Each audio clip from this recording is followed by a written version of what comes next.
meeting you right where you are on your foster care journey. This is the Forgotten Podcast. Hello and welcome to the Forgotten Podcast, where we are sharing the stories of the foster care community and bringing you hope and practical help for your foster parenting journey. I'm your host, Jami Kaeb, and today is a special episode. It's going to look a little bit different than normal, as I've invited my friend and TFI Ministries Director, Holly Gnuse. Hello, Holly. Hello, hello.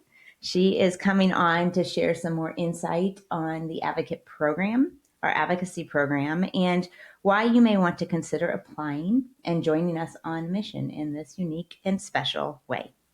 Now, if you've been listening to the Forgotten Podcast for some time now, you've likely heard us talk about the advocate role.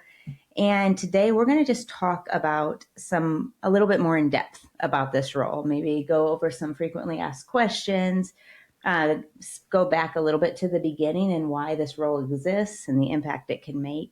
Fun fact, over half of our current advocates learned about TFI first through being listeners to this podcast. Yeah, that's super fun. Which I think is super cool. So we're excited to share a little bit more with you and see if maybe God is calling you into this role. Well, yeah, I'd love, Jami, for you to actually take us back to how TFI started, and specifically the advocate role. I know that your story of what you did is really what shaped the advocate role. And maybe you did that unintentionally. You didn't think about starting a program, but for sure. What did you do? Yeah. I definitely didn't know I was starting an organization, had no idea there would be over 60 advocates with us at this time. But I did see a need, and God had broken my heart for kids in need. And I recognized that there were kids in my community, in the foster care community specifically, who were experiencing things I had no idea. And so that prompted me to walk into my local foster care agency, DCFS, here in Illinois, and just really ask questions. Like, I was just so curious because God had used kind of a time of brokenness for me to really give me a heart for those who are experiencing no's and waiting and without family that they so desire. Yeah. So I remember walking into the agency and meeting Miss Marie behind the desk and introducing myself. Hi, I had my 3 little kids at the time. I'm Jami. Hi. Yeah. I don't really know why I'm here, except that I need to understand like what you do here. Like, I didn't realize that so many kids were experiencing like waiting and the pain. And I just want to understand what you do. And I just remember her specifically walking me into the rooms where kids will wait with sometimes they're waiting, sometimes it's overnight if they can't find a foster placement, but sometimes it's where they're visiting and building relationship, trying to mend and heal the relationship with their birth families. Yeah. And as I walked into those rooms, I just remember being really sad because they were very sterile is probably the best way I can say it. It was outdated white walls. I still remember the Disney decals that were plastered on the walls, broken puzzle boxes, toys disorganized, hard furniture, nothing there like really symbolized you are special. And I think I realized pretty intuitively it wasn't that the workers at the agency didn't care, because I saw them. I saw, even in my little amount, I saw the love they had, the care. But it was that they didn't have any support to do. They didn't have time, didn't have resources to even do anything about it. Yeah. And that was really when God just gave me that idea of like, okay, so there's this group of people who need support because they are serving the most vulnerable in our communities. And we have church, like lots of churches in our community. As part of a local church, I am part of a local church, love the local church. And so I was able to ask the agency, what if I recruited some people and we came in and just made these rooms like welcoming and inviting? Yeah. Would that be helpful?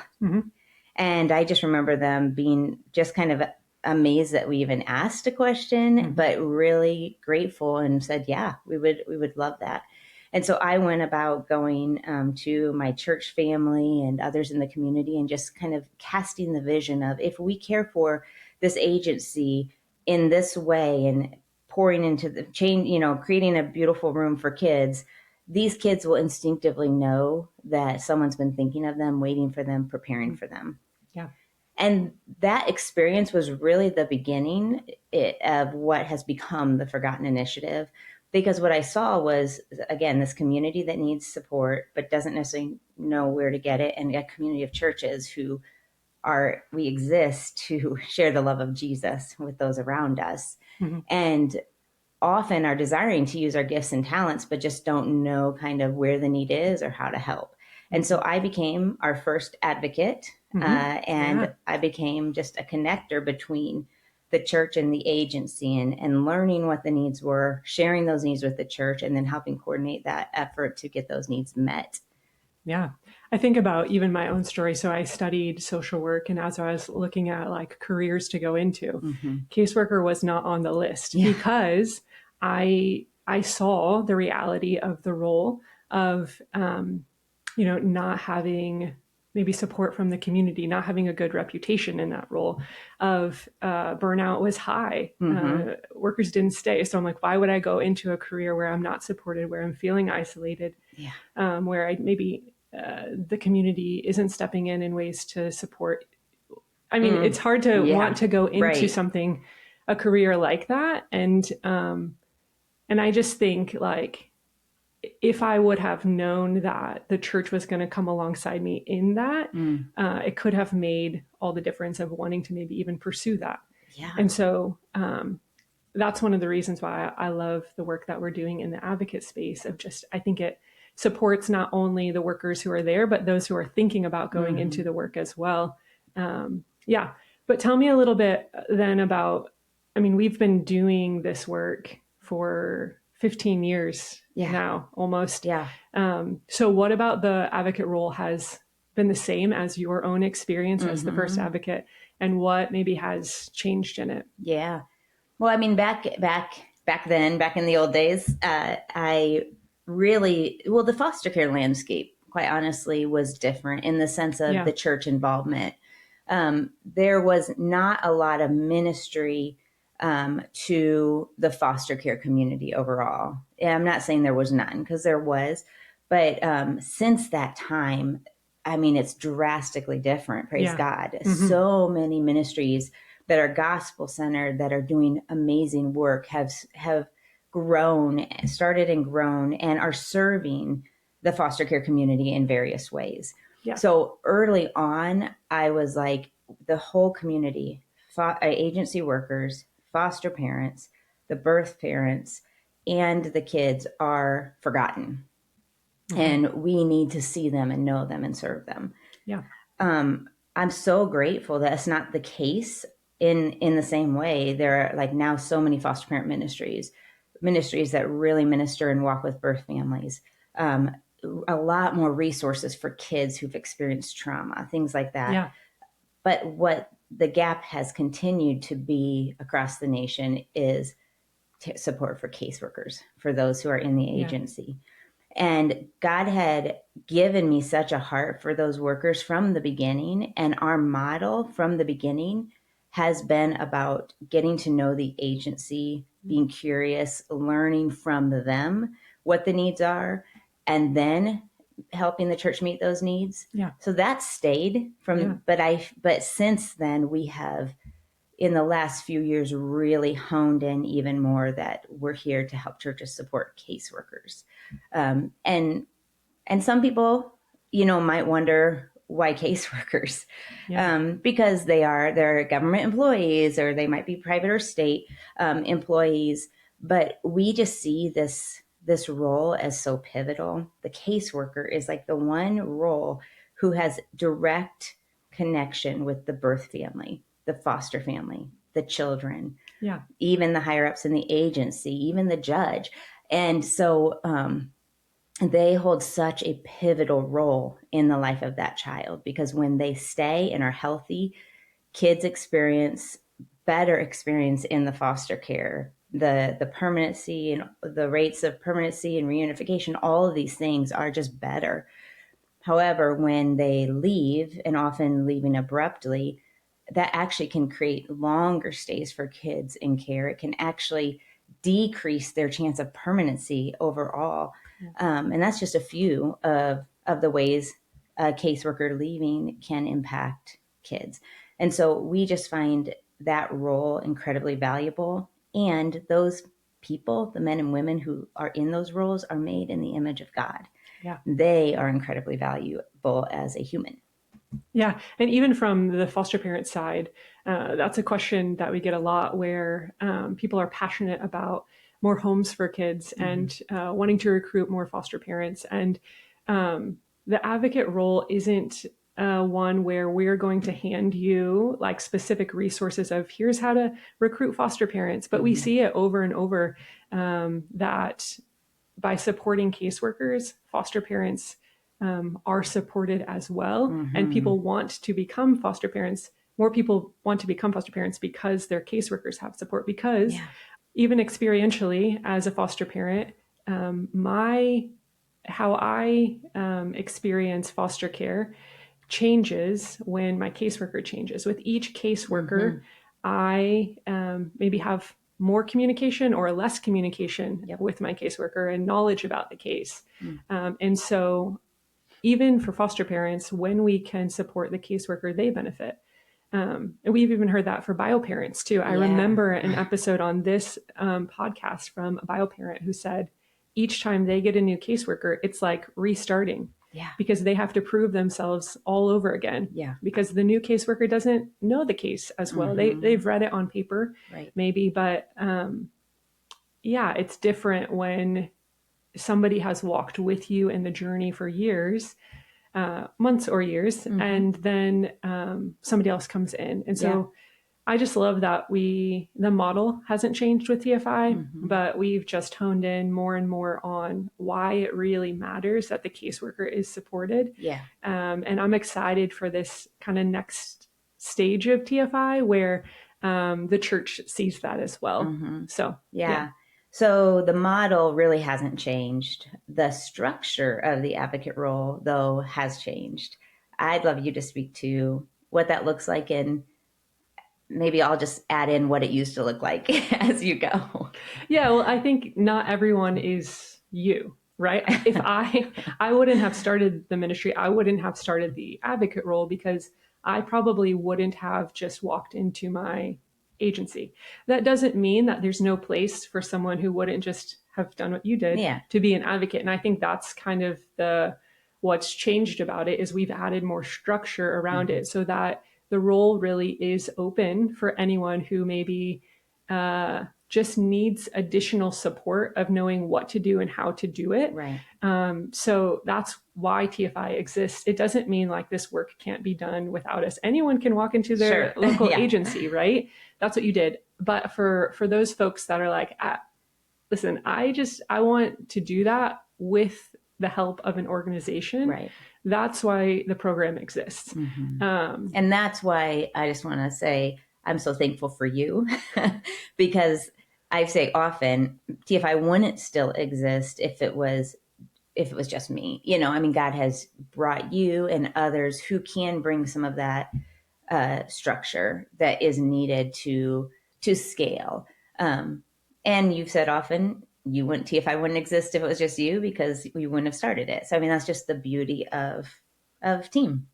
Yeah, that's really what TFI is bringing to people in the advocate program, because we offer coaching resources and community. So we don't want you to have to go at this alone. And so I think really the special piece about TFI and this advocate program is that you're surrounded by people as you're trying to care for people, right? Just like the work is heavy for caseworkers, ministry can be hard, right? It can be heavy for the advocate as well. And so to have people, a coach who you can talk with every single month, right? Not just at the beginning, but for the entirety of your time as an advocate, I think is really special. And then to have other people who are on the ground in their own communities who just get you, and you can reach out to. You can call a friend Yeah. and say, here's what's happening in my community. What are you experiencing? I think it's special. And so I think that's kind of the difference between when you just started and it was just you, Yeah. and to developing this kind of network of people. Our coaches are people who have been in the advocate role, and so they know what it's like to be serving on the ground. And so just with every year and every advocate, we learn more as an organization. And so I think that same heart of growing and learning together is still there. Yeah, I think one thing that has definitely changed has been the application process. The fact that there's an application and a process. Yeah. I still remember one of our first advocates talking to her on the phone. I've never met this person, but talking to her on the phone, heard her heart for Jesus, shared the mission, and I was like, "You're in, let's go." Yeah. Those first advocates, there was no because I also didn't even know what I was building, what was, it was like, I just knew that all I knew was that the church needed to be more engaged, and I could help them become engaged because they just needed to know, because I believe the church cares. And we still hold that true. We've seen the church care so beautifully. And I believed it was going to grow because I intuitively felt that if this need was here in Bloomington Normal, where I live, it was most likely probably everywhere. Yeah. And so that was all I knew, that it was a need and it was going to grow. How it was going to grow, what I was going to do if it grew, I didn't even think about that. Yeah. Why worry about the details? Yes. So how has the application process changed? Yeah, I mean, we still want you to love Jesus. That's still true. Very much. But now there is a more formalized process just so we can it's really meant to get to know people in a way that we can do with more than just one by one, right? Right. And so the application process is 3 times a year we open it, 3 months. In 2026, those months are going to be February, June, and November. And so during those months, we open the applications on our website and then people apply. And so we want to know kind of who you are and what your community, your context looks like in terms of your engagement with your local church, your awareness of the agencies, your heart for the model that we follow of wanting to pursue an agency. So we're looking for some of those things. We're looking for capacity. Just because you have the desire doesn't maybe mean you always have the capacity. And so this role really is all about relationship building. And if you think about that, you think about it just takes time, right? This isn't a program where if you want to do one project, that this is going to be the right fit. It's an ongoing relationship building. Right. We'll help you in that. We'll show you, teach you what we've learned. But our kind of average length of an advocate in the role is around 3 years. And so as you're kind of applying and thinking about this, considering it, you want to think about that in mind of 2 to 3 years. You can certainly be an advocate for longer. We love that. And we have advocates who have done that for longer. Yeah. But in terms of commitment, you would want to kind of at minimum be thinking this isn't a few months. A year. Yeah. And so we'd invite you to apply. That application does not mean commitment, right? At the time that you fill that out. It's just a chance for us to get to know you better, right? And then we go on and a you process. To get to know us. Yeah, we go on that process together, and we'll schedule a call after that to talk through what questions do you have, what questions do we have based upon your information in the application. We also ask for references from your local community, from local church leadership, and from other people that can speak to your character. Yeah. So, yeah, a little bit more formal in the process. But also, I think there's space if you're maybe not ready to apply yet, if you're like, I have more questions before I kind of fill out this application. We also have Q&As set up throughout the year that you can join and with a real person, and you Yeah. can ask all your questions. Melissa. And yeah, And you'll love she's her. awesome. Yeah, so that's a little bit. Yeah, for sure. Hey friends, it's Jami just popping in to let you know that during the entire month of February, applications to become a TFI Advocate are open. Now, if you've been a longtime listener or if you've been following the Forgotten Initiative, you are well aware of this advocate role, and maybe God has been nudging your heart to take this next step. Well, I want to encourage you to apply during the month of February. Training for this new advocate cohort will begin in April, and we would love to see you there. Also, have we mentioned that this is a volunteer role? We haven't yet, but that is good. It's important to know, even though we treat you, it's like you're kind of like a professional volunteer in a sense, because we take this role very seriously, and we want to make sure that everything we do and we're helping you do is with excellence. And so even though it is a volunteer role, we do have a process that is more formal, like you were saying. Yeah. And I think that's a good reminder. I mean, I shared the, 2 to 3 years to be thinking about, but practically what it looks like on the week to week is that generally our advocates say they're spending around 5 hours on TFI work. Per week, yeah. Yes. There's ability for that to match what the capacity is of the advocate, right? So there's some advocates that have more ability in terms of time, and so they invest more time, and some that are less. And we do also recognize that as a volunteer, there are times where you might step away. You're allowed to still go on your family vacation. You're allowed to plan for times in the year that you're not as fully engaged in TFI things. That's why we want to help you build a team so that you can step away from some of those things. And this role really is meant for somebody who doesn't just want to serve for themselves or for their own family as a pathway towards that, but they really want to engage the church. And so it's more of that connector, that mobilizer. You are building trust with the agency so that you can give opportunities to the church. And so that's the type of person we're looking for, somebody who's interested in that and is a volunteer. And we often say we build relationships at the speed of trust. And so in some parts of the country, that moves very quickly. In other parts of the country, so like we're talking Bible Belt, we have people in there. One of our advocates goes in with a team and prays over caseworkers. And that's welcomed and received. And we have advocates in the Northeast, Maine, Massachusetts areas that would not be welcomed there. And yet they still are able to build these connections and relationship, but sometimes it just takes longer. And again, that's why we're here, is to walk with the advocate so that you don't get discouraged in doing good, right? Because it can take time, but our success isn't measured based on how many projects you did or how many resources you sent out or delivered.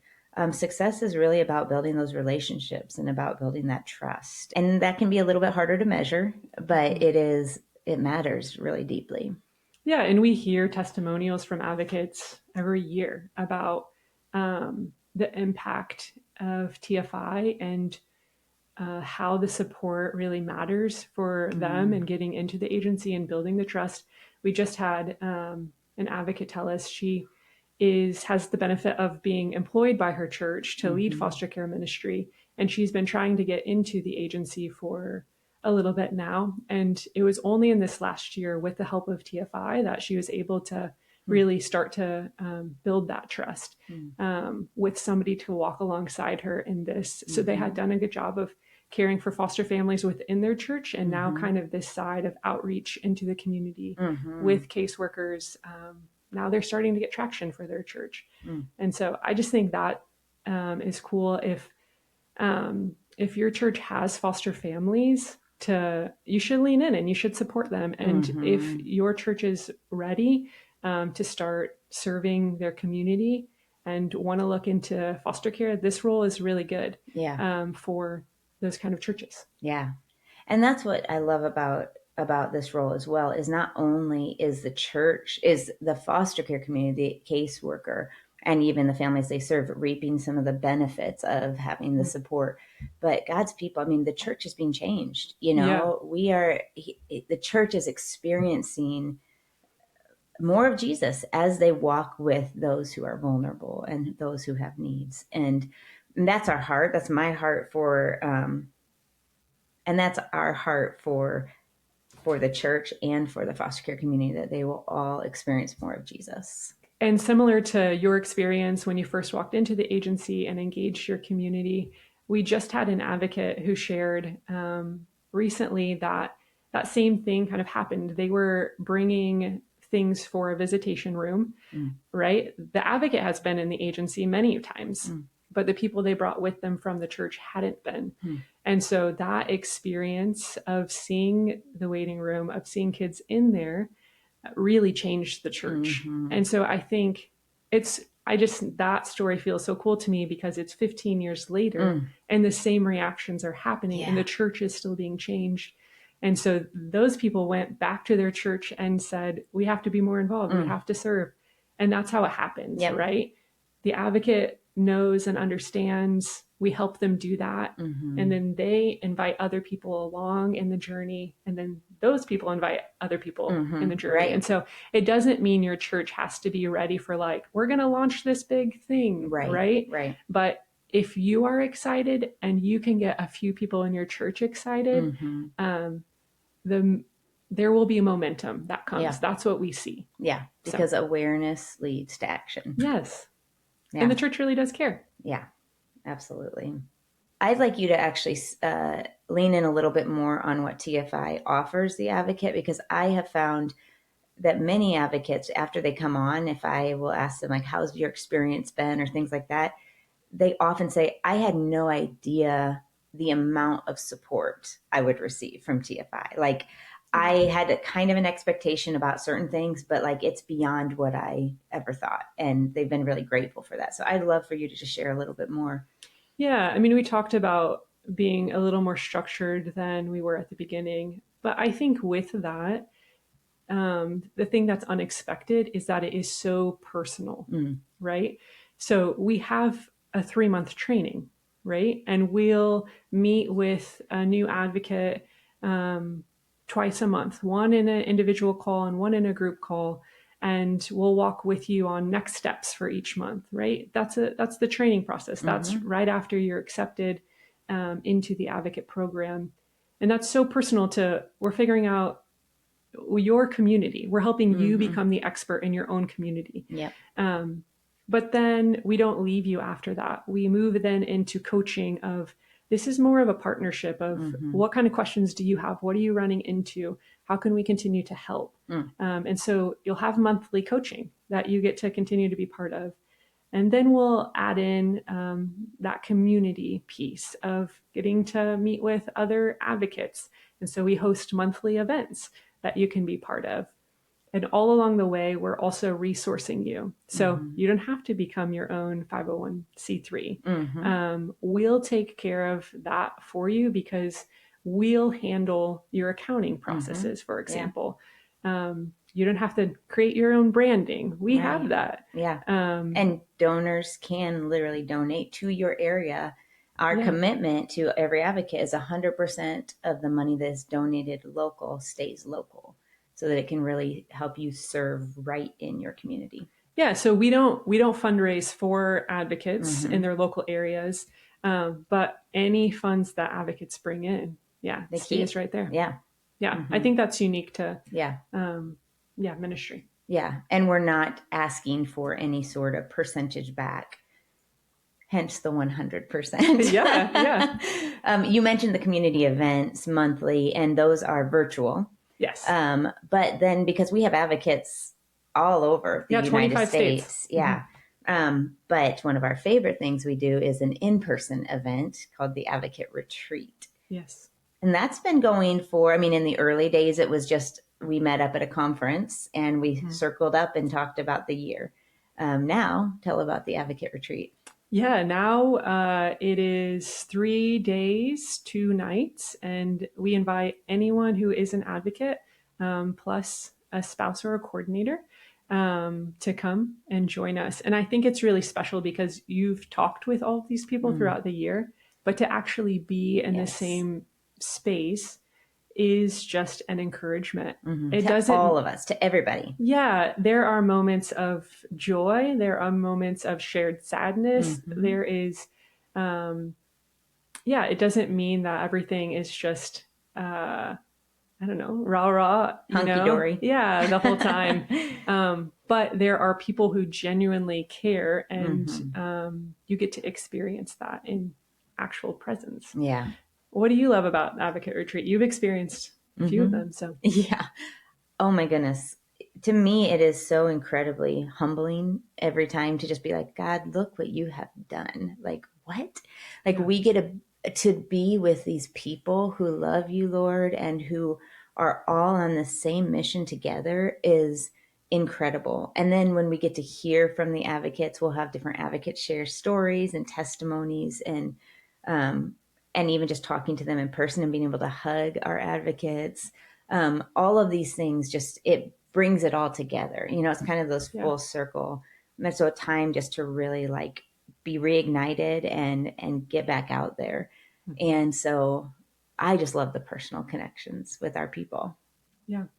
As you're talking, I'm thinking maybe somebody is thinking like, those people sound pretty great. I don't know, like if I am maybe a natural leader or am fit for this role. What do you think about that sort of piece where it's like maybe somebody who, I don't know, is just feeling unsure of whether this is for them because they don't know if they fit a certain box of I'm a ministry leader. Totally. Well, I would say that you are like most of our advocates who feel like ill-equipped in the sense of like as they first come on, like I think, and honestly, you're like me, like I didn't step into leadership expectedly. I became accidentally in charge. And so I think the key for people who fit the advocate role are you abiding with Christ?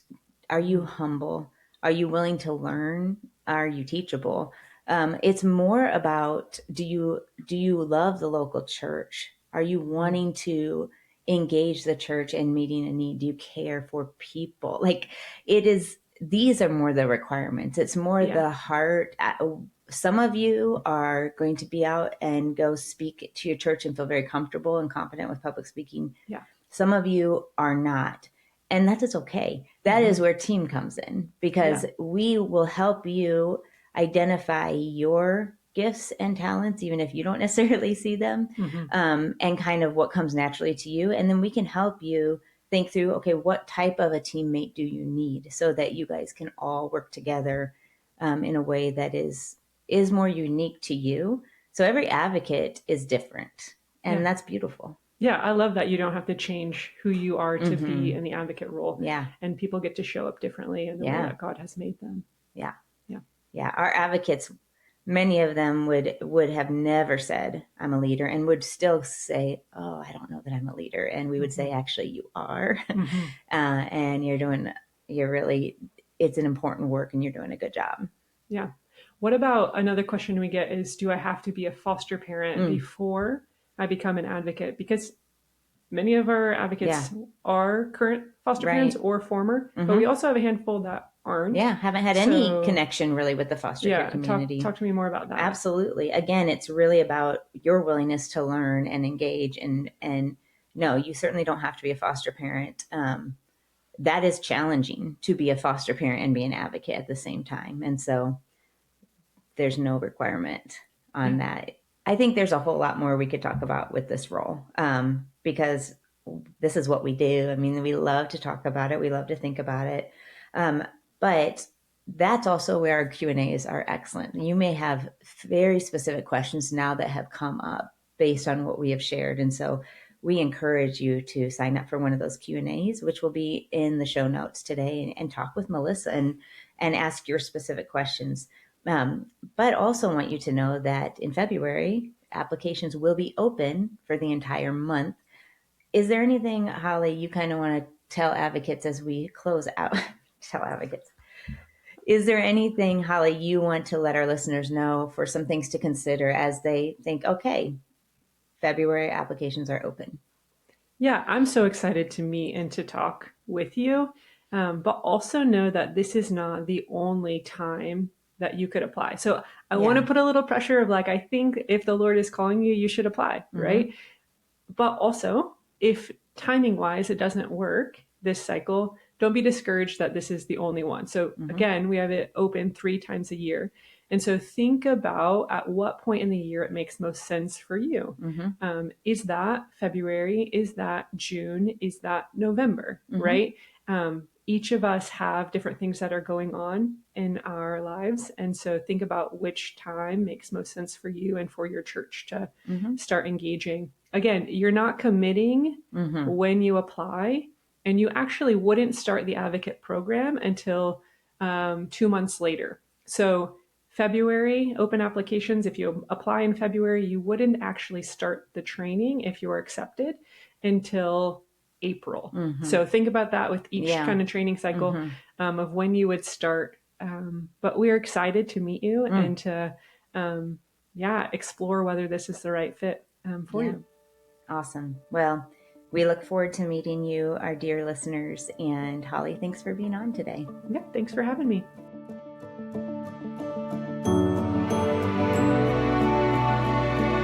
Thank you again for listening today. I hope this episode resonated with you.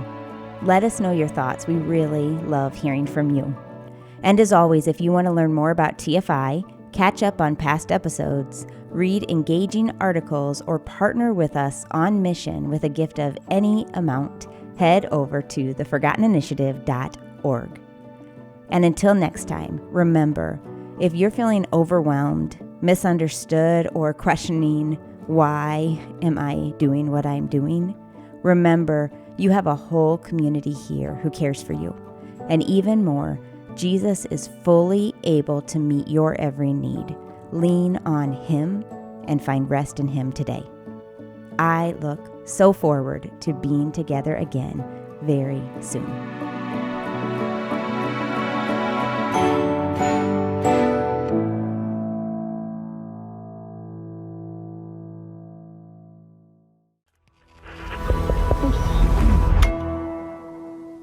Resonate.